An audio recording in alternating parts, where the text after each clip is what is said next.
Good afternoon students fourth class में हम Hindi subject कर रहे हैं, जिसमें हमारा चौथा लेसन है परख।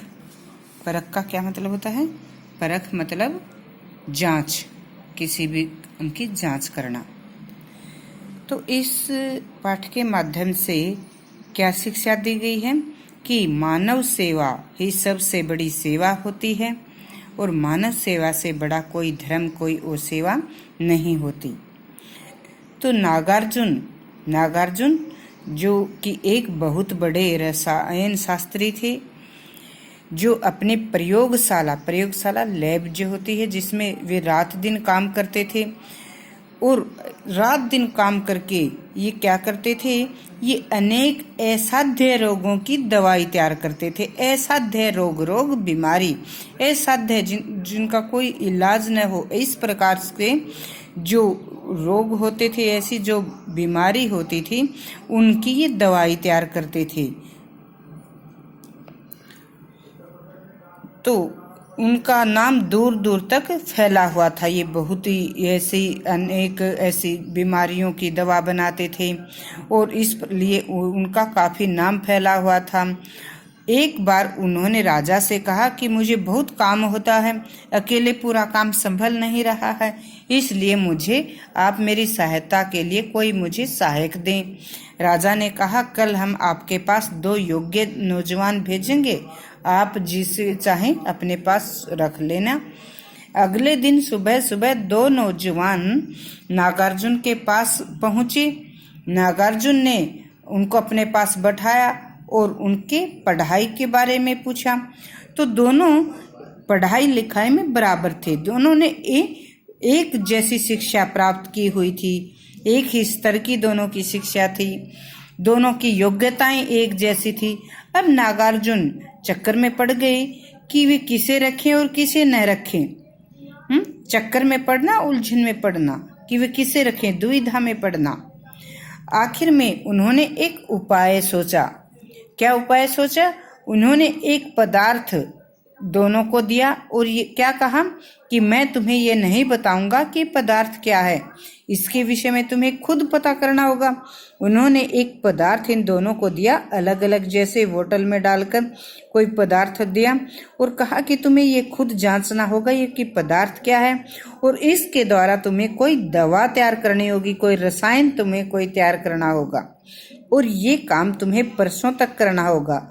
परसों शाम को मैं तुम दोनों का इंतजार करूंगा, परसों शाम को तुम्हारी राह देखूंगा, राह देखना इंतजार करना। तो ये कहकर दोनों जो नागार्जुन से विदा लेकर चले। नागार्जुन ने फिर उनसे कहा कि तुम जाते समय राजमार्ग को पार करके जाना। राजमार्ग मुख्य मार्ग, मेन रोड जो होता है, मुख्य रास्ता जो होता है, राजमार्ग। तो युवक बड़े हैरान थे कि उन्हें मुख्य रास्ते से ही जाने के लिए क्यों कहा जा रहा है, लेकिन उन्होंने कोई प्रश्न नहीं किया और वे आचार्य के पैर छूकर, चरण स्पर्श करके वहां से चले गए। तीसरे दिन शाम को दोनों युवक वापस आए। एक बहुत खुश था और दूसरा उदास था। दूसरे का चेहरा बुझा हुआ होना, उदास होना। नागार्जुन ने पहले इसे उदासी का कारण पूछा, तुम उदास क्यों हो भाई? उन्होंने कहा कि आचार्य, मैं आपका अपराधी हूँ। अपराधी, दोषी होना। युवक की नजरें झुक गई क्योंकि उसने अपना काम नहीं किया था, वह अपने आप को अपराधी मान रहा था, दोषी मान रहा था। तो उसने कहा कि आपके दिए हुए पदार्थ को मैंने तुरंत पहचान लिया था, ये पदार्थ क्या है ये मैंने पहचान लिया था, किंतु मैं उससे कोई रसायन तैयार नहीं कर सका। कोई दवा तैयार करने को कहा था ना, कोई रसायन तैयार करने को मैंने पहचान लिया था लेकिन तैयार नहीं कर सका। ये सुनते जो पहला युवक तपाक से बोलना, एकदम से जैसे जवाब दिया उसने, तुरंत जवाब देना, आचार्य जी मैंने तो रसायन तैयार कर लिया है। नागार्जुन ने उसके बनाए हुए रसायन की जांच की और कि जो उसने दवा बनाई थी उसको देखा और उससे क्या गुण हैं, क्या फायदे हो सकते हैं और उससे क्या नुकसान हो सकते हैं, उस दवा के सभी उस युवक से पूछा। युवक ने सभी सवालों के सही जवाब दिए।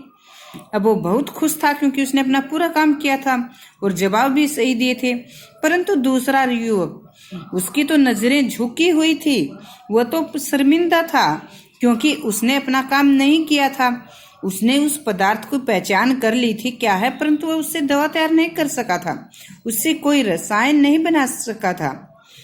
तो जब नागार्जुन ने उससे पूछा कि भी तुम रसायन क्यों नहीं बना पाए, तो उसने कहा कि आपकी आज्ञानुसार मैं राजमार्ग से गुजर रहा था। आचार्य ने उनसे कहा था ना कि तुम्हें राजमार्ग से होकर जाना, मुख्य मार्ग से ही जाना, तो हम मुख्य मार्ग से मैं जा रहा था।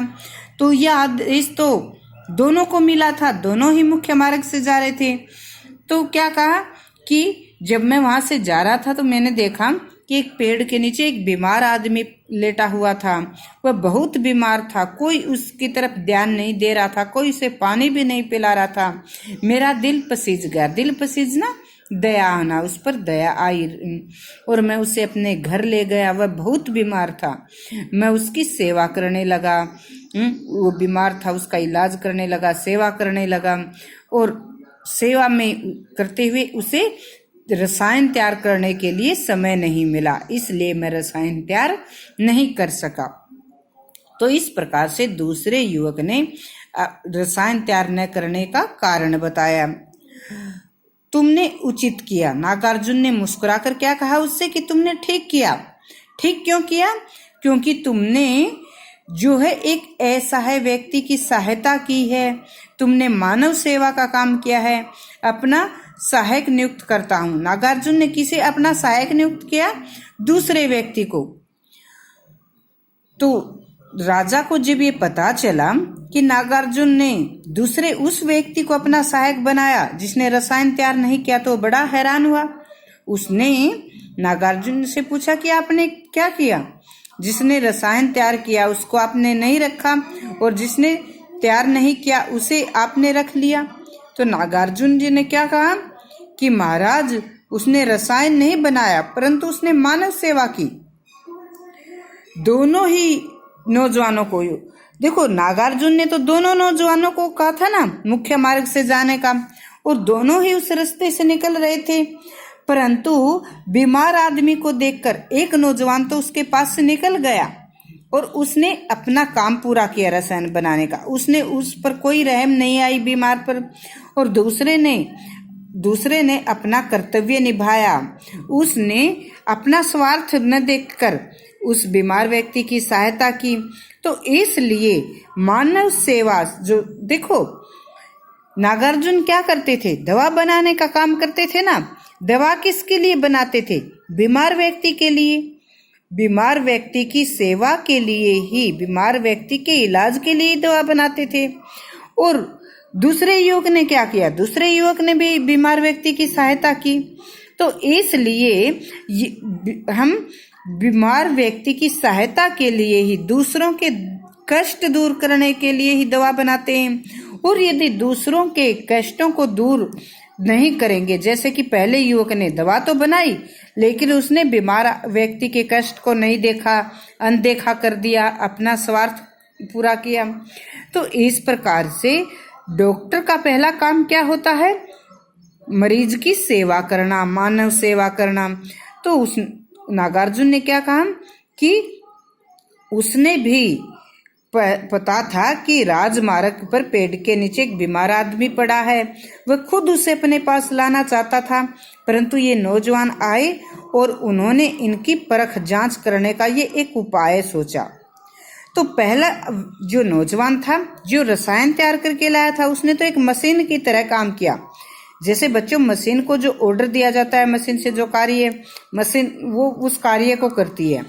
मशीन की दया नहीं होती, उसके दिल नहीं होता, तो वो तो वही कार्य करती है जो उसको दिया गया।